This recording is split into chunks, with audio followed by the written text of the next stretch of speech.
அதிசயத் தகவல்: மாமரத்தின் கீழ் அம்மையும் அப்பனும். காஞ்சிபுரம் மாவடி தரிசனம். கோயில் நகரமாம் காஞ்சிக்கு திருக்கோயில்கள் தரிசனத்துக்குச் செல்பவர்கள் குறிப்பாக 3 கோயில்களை ஒரே நாளில் தரிசிப்பது சிறப்பு. அவை: காமாட்சி அம்மன் கோயில், குமரக்கோட்டம், ஏகாம்பரேஸ்வரர் கோயில்.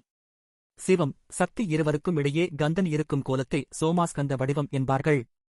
இல்லறம் செழிக்க அருள் தரும் வடிவம் இது. காஞ்சியில் இதே அமைப்பில் மேற்காணும் 3 கோயில்களும் அமைந்திருப்பது விசேஷ அம்சம். ஆகவேதான் ஒரே நாளில் இந்த கோயில்களில் அருளும் தெய்வங்களை தரிசிப்பது சிறப்பு என்று சொல்லி வைத்திருக்கிறார்கள் பெரியோர்கள். இந்த தரிசனத்தால் குடும்பத்தில் ஒற்றுமை ஓங்கும், செல்வகடாட்சம் அதிகரிக்கும், சுபகாரியங்களில் தடைகளே ஏற்படாது. முக்கியமாக காஞ்சி ஏகாம்பரேஸ்வரர் கோயிலில் அவசியம் தரிசிக்க வேண்டிய சந்நிதி ஒன்று உண்டு. அதுதான் மாவடி சந்நிதி. அம்பிகை மணலால் லிங்கம் அமைத்து காஞ்சியில் தவம் இயற்றினாள்.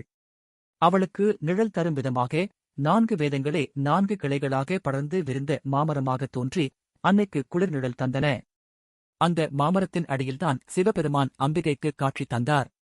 ஆகவே அவருக்கு ஏகாம்பரம் என்ற திருநாமமும் ஏற்பட்டதாம்.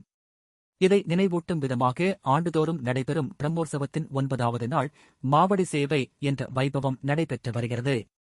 இந்த அருளாடலின் உன்னதத்தை உலகுக்கு உணர்த்தும் விதமாக திகழ்கிறது மாவடி சந்நிதி.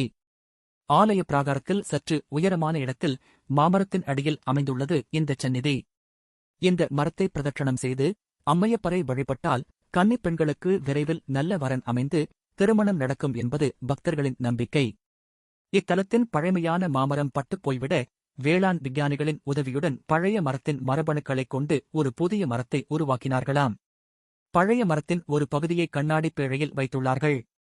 காஞ்சிபுரம் பேருந்து நிலையத்திலிருந்து சுமார் 1½ கிலோமீட்டர் தூரத்தில் பெரிய காஞ்சி பகுதியில் அமைந்திருக்கிறது ஏகாம்பரநாதர் ஆலயம்.